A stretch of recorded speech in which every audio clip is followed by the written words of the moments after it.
Salut și bine v-am reîntâlnit la un nou clip în care vă prezint o motocoasă.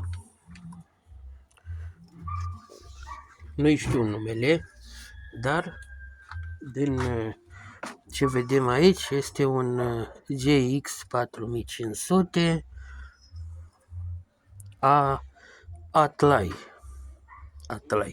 în care a venit la reparat cu următoarele probleme, din câte spune proprietarul. Din ce am constatat asta,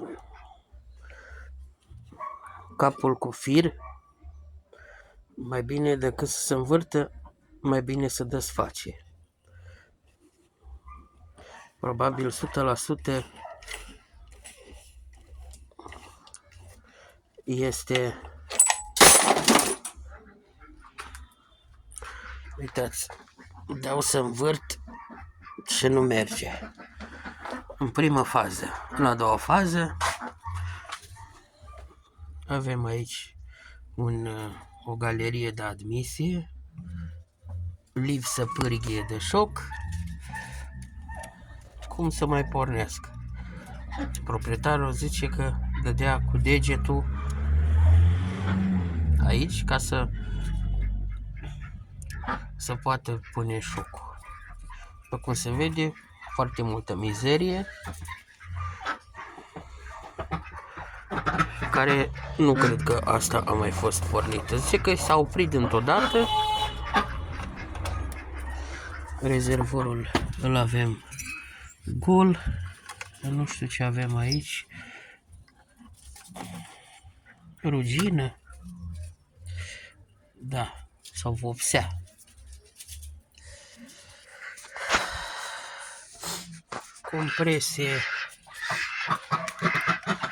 Compresia este cam slabă, dar vedem ce putem face. În prima fază vom verifica partea de ambreiaj, dar partea cu ambreiajul o lăsăm mai la urmă. Întâi verificăm scânteie, verificăm un pic carburatorul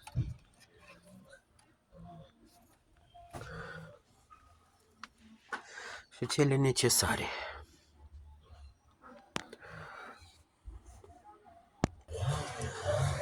Am demontat-o cât de cât, am dat eșapamentul jos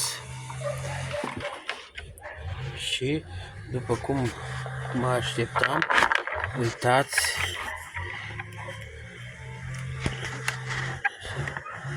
cum arată pistonul. Așa arată pistonul.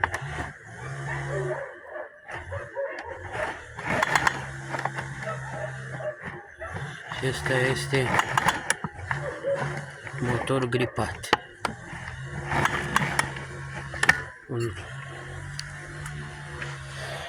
Da.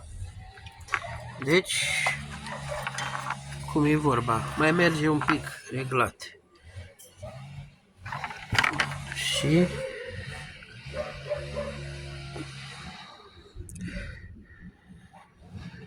asta este din cauza uleiului de proastă calitate,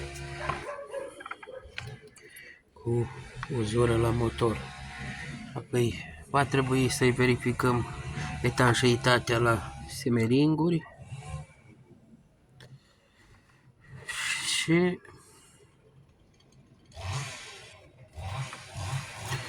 e ca și rezolvat.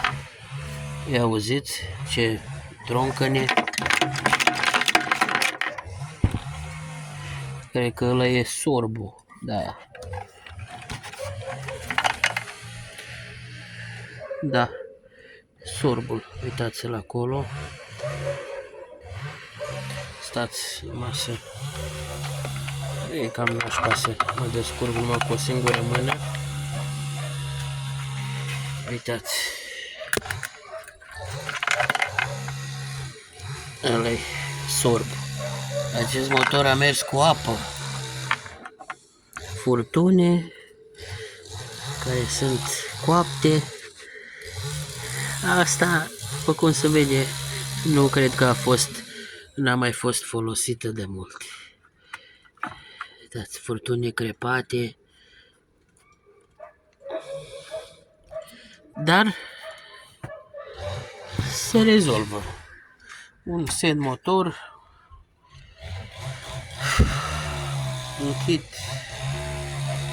cilindru, piston, segmenți,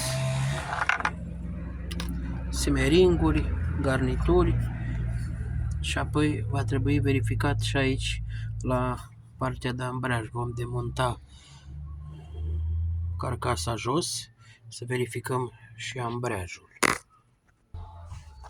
Am reușit și am demontat și cele 4 șuruburi de la ambreiaj. Am unul.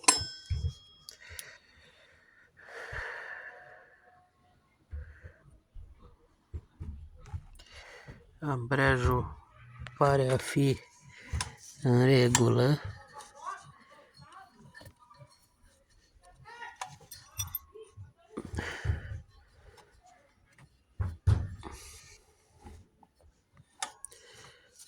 Saboții par ok, dar avem aici o problemă. Oala de la ambreiaj este blocată. Probabil avem rulment spart. După cum se vede, vaselina acolo, a scos vaselina, motiv pentru care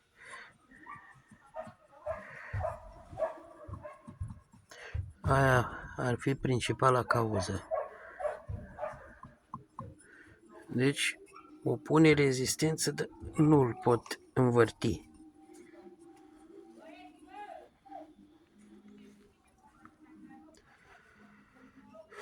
Bun.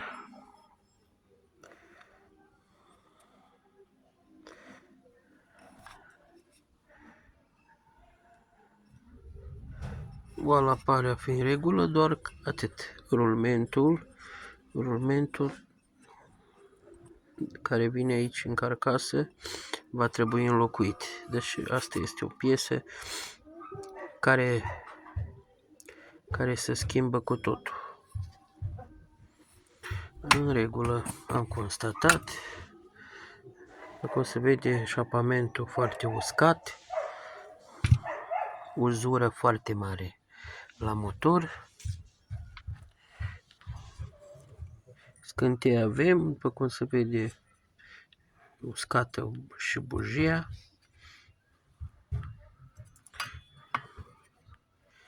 Da.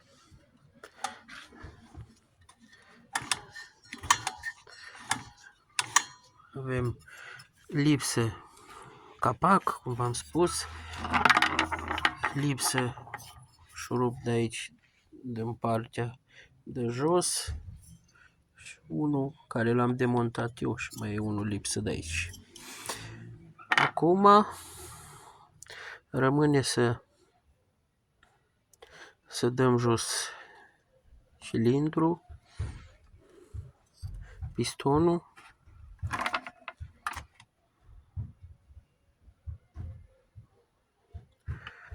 să curățăm un pic, schimbăm furtunașele. Am furtunașe noi cu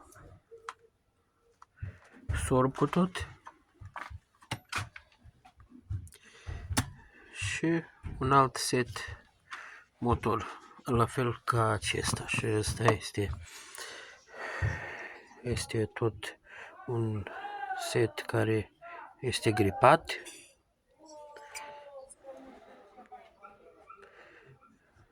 După o lună de utilizare.